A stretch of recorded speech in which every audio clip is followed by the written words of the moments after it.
তো বন্ধুরা, টানা 1.5 মাস অপেক্ষার পর আজকে আমরা ঘরে ফেরার পালা। ঘরে ফেরার পালা বলতে যাচ্ছি আমি মায়ের বাড়িতে, মানে তোমাদের দাদাভাই আমাকে আমার বাবার বাড়িতে নামিয়ে ও আবার বাড়ি চলে যাবে। কারণ সেই আজ 1.5 মাস হলো ঘর ছাড়া হয়েছি, আর এখন একটু সুস্থর দিকে আছি।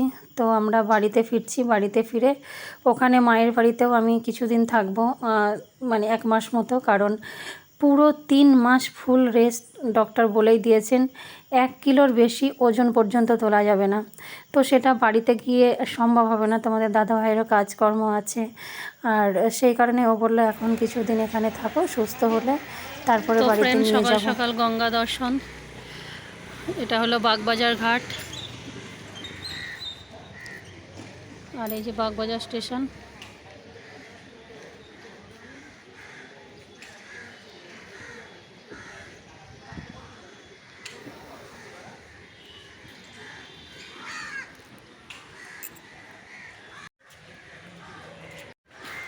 Good morning friend, welcome back to my channel. কেমন আছো তোমরা? আশা করি সকলেই ভালো আছো, আর আমিও ভালো আছি, খুব ভালো আছি।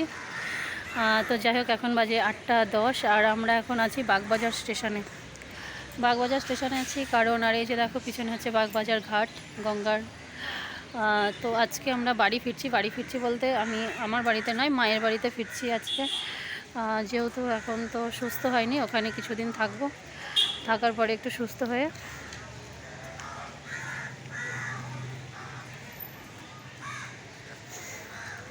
তারপরে আমরা বাড়িতে যাব। তো আজকে এখান থেকে বাগবাজার থেকে কৃষ্ণনগর ট্রেন আছে ডাইরেক্ট, তো সেই ট্রেনেই আমরা এখন যাব।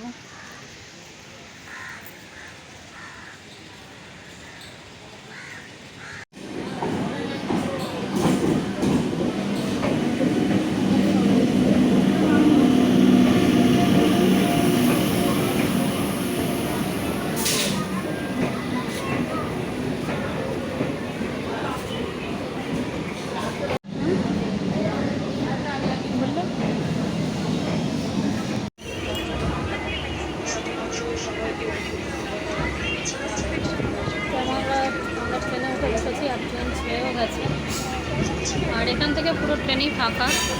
আস্তে আস্তে মানে ভিড় হবে।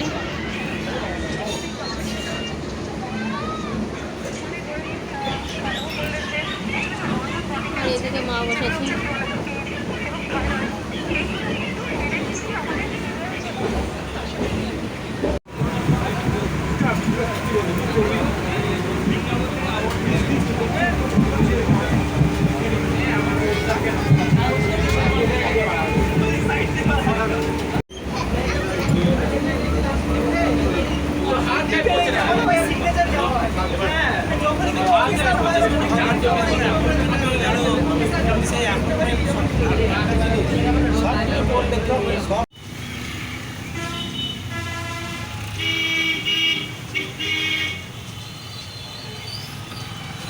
এখন বাজে 12:20 আর আমরা 12:10 কৃষ্ণনগর স্টেশনে নেমেছি।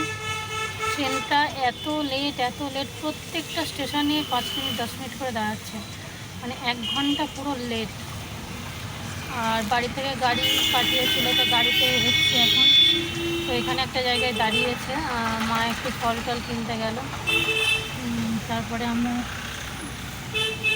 রওনা দেব। আর মানে কৃষ্ণনগর স্টেশনে ঢোকার আগে মানে বিভৎস বৃষ্টি, প্রচুর বৃষ্টি। আজ কতদিন পরে একটু বৃষ্টি, একটু ঠান্ডা আবহাওয়া পেলাম, কিন্তু মাথা চরম ধরে গেছে। আর এই 3-4 ঘন্টা বসে থাকা, তবু একটু ট্রেনে শুয়েছি, ট্রেনটা পুরো ফাঁকা ছিল, কিন্তু সেইভাবে তো রেস্ট হচ্ছে না, মানে মাথাটা ধরে যাচ্ছে। এখন বাড়িতে গিয়ে ফ্রেশ না হলে শরীর ঠিক লাগবে না। মনোযোগ দিয়ে ফোন দেখছে একজন, আর এখনও বাইরে বৃষ্টি হচ্ছে অল্প।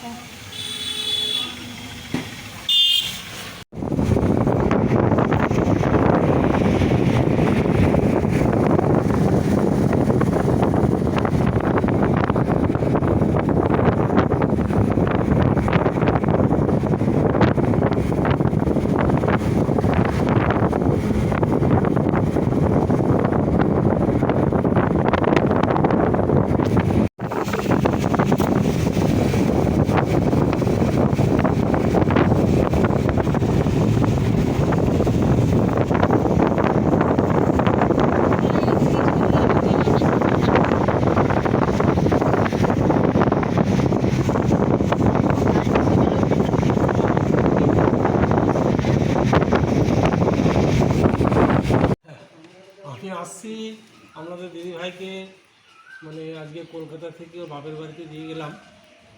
আর আমরা সবাই তো আশীর্বাদ করবেন যেন ও তাড়াতাড়ি সুস্থ হয়ে যায়। আর আমি আসবো কিছুদিন পর হয়তো আসবো। ভালো থাকবেন সবাই, আসি।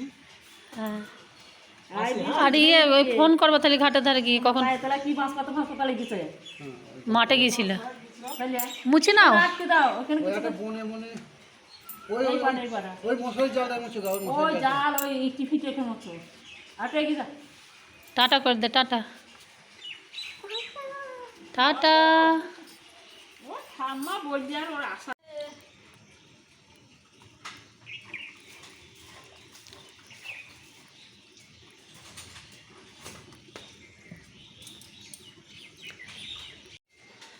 গুড ইভিনিং ফ্রেন্ডস, এখন বাজে সন্ধ্যা 6টা। আর আমরা তো ফিরেছি তখন 2টোর দিকে বাড়িতে পৌঁছেছি, মানে মায়ের বাড়িতে এসেছি আমি। আর ট্রেনেই 3 ঘন্টার উপরে, মানে ট্রেনটা এত লেট ছিল, এত লেট ছিল, 1 ঘন্টা পুরো লেট ছিল ট্রেনটা। আর মানে কৃষ্ণনগর স্টেশনে নামে এত বৃষ্টি, মুষলধারে বৃষ্টি, তো সেইভাবে কিছু মানে শেয়ার করা হয়নি। আবার কৃষ্ণনগর স্টেশনে নেমে ওখান থেকে প্রায় 40 মিনিট 1 ঘন্টার কাছে গাড়িতে এসেছি। তো ভীষণ টায়ার্ড ছিলাম, কারণ অতটা জার্নি করে আসার পরে তারপরে ফ্রেশ হয়ে স্নান টান করে খাওয়া দাওয়া করে শুয়েছিলাম। আর তোমাদের দাদাভাই চলে গেছে আমাকে, ও খাওয়া দাওয়া করে একটু রেস্ট করে ও বাড়িতে চলে গেছে। কারণ মানে আজ তো এই 1.5 মাস ধরে শুধু রাস্তায় কাজকর্ম, আর মেয়ে আছে বাড়িতে। তো বললো আজকে মানে থাকবো না, আবার 2 দিন পরে আসবো, এসে দেখে যাব, মেয়েকে নিয়ে সঙ্গে করে আসবে। তো আমিও আর বাধা দিইনি। আর এখান থেকে আমার মানে শ্বশুরবাড়িও কাছাকাছি, বেশি দূর নয়। তো বাড়িতে চলে গেছে। আর আমি এখন এই যে এখানটায় বাইরে একটা চেয়ার নিয়ে এসে বসেছি। আর মা কিছুটা পরিমাণে ফল কেটে দিল। এখন ফলটা একটু কষ্ট করে খেতে হবে। ফল আমি অনেকবার বলেছি আমার পছন্দের জিনিস নয়, ফল আমি খেতে একদম ভালোবাসি না, কেন জানি না।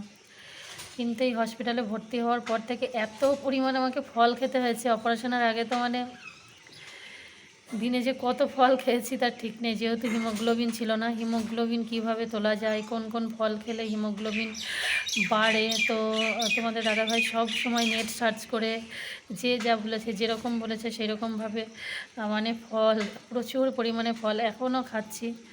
তো আমার খুব একটা ভালো লাগে না, ওষুধ মনে করে খাই আর কি। হ্যাঁ, তো চলো এখন এটা খাই। আর সন্ধ্যাও হয়ে আসছে।